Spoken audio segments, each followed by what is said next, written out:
നമസ്കാരം. സമഗ്രയിലേക്ക് സ്വാഗതം.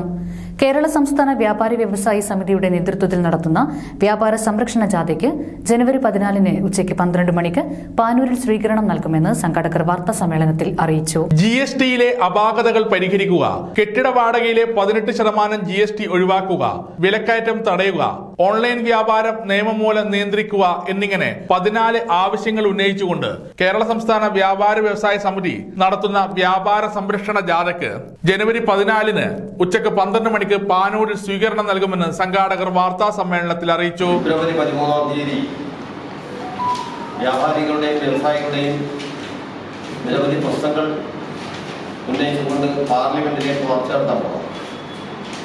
അതിന്റെ ഭാഗമായി ജനുവരി 14 ഉച്ചയ്ക്ക് 12 മണിക്ക് ജനറൽ സെക്രട്ടറി ES ബിജു നയിക്കുന്ന വാഹന പ്രചരണ ജാഥ പാനൂരിൽ എത്തിച്ചേരുന്നുണ്ട്.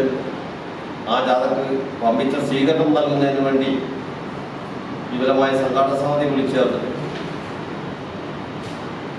ഈ ജാഥ ഉദ്ദേശിക്കുന്നത് GSTയിലെ അപാകതകൾ ഒഴിവാക്കുക, കെട്ടിട വാടകയിലെ 18% GST ഒഴിവാക്കുക, വിലക്കയറ്റം തടയുക, ഓൺലൈൻ വ്യാപാരം നിയമം മൂലം നിയന്ത്രിക്കുക, ചെറുകിട വ്യാപാര മേഖലയെ സംരക്ഷിക്കാൻ സാമ്പത്തിക ഉത്തേജക പാക്കേജ് പ്രഖ്യാപിക്കുക, വാടക നിയന്ത്രണ നിയമം നടപ്പിലാക്കുക. ES ബിജു ആണ് ജാഥ ക്യാപ്റ്റൻ. V ഗോപിനാഥ് വൈസ് ക്യാപ്റ്റനും S ദിനേഷ് ജാഥ മാനേജറുമാണ്.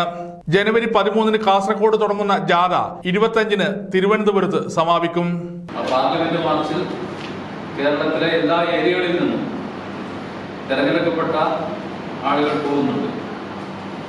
അതിന്റെ പുറമെ സ്വമേധയാ ആ പ്രക്ഷോഭ പരിപാടിയിൽ പങ്കെടുക്കാൻ വേണ്ടി ഒരുപാട് വ്യാപാരികൾ അവിടെ എത്തുകയാണ്. അതിന്റെ പ്രചരണാർത്ഥമാണ് ജനുവരി 13 മുതൽ ജനുവരി 25 വരെ പാനൂർ നടത്തിയ വാർത്താ സമ്മേളനത്തിൽ P Bhaskaran, K Mohanan, KP ചന്ദ്രൻ, യൂസഫ് ജമൈക്ക എന്നിവർ പങ്കെടുത്തു.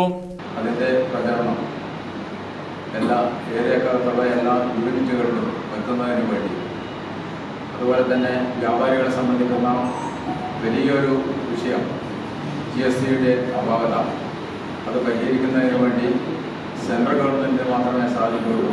ചെറുകിട വ്യവസായ മേഖലയിൽ ആനുകാലികമായി നേരിടുന്ന സങ്കീർണമായ വിഷയങ്ങളെ അതിൽ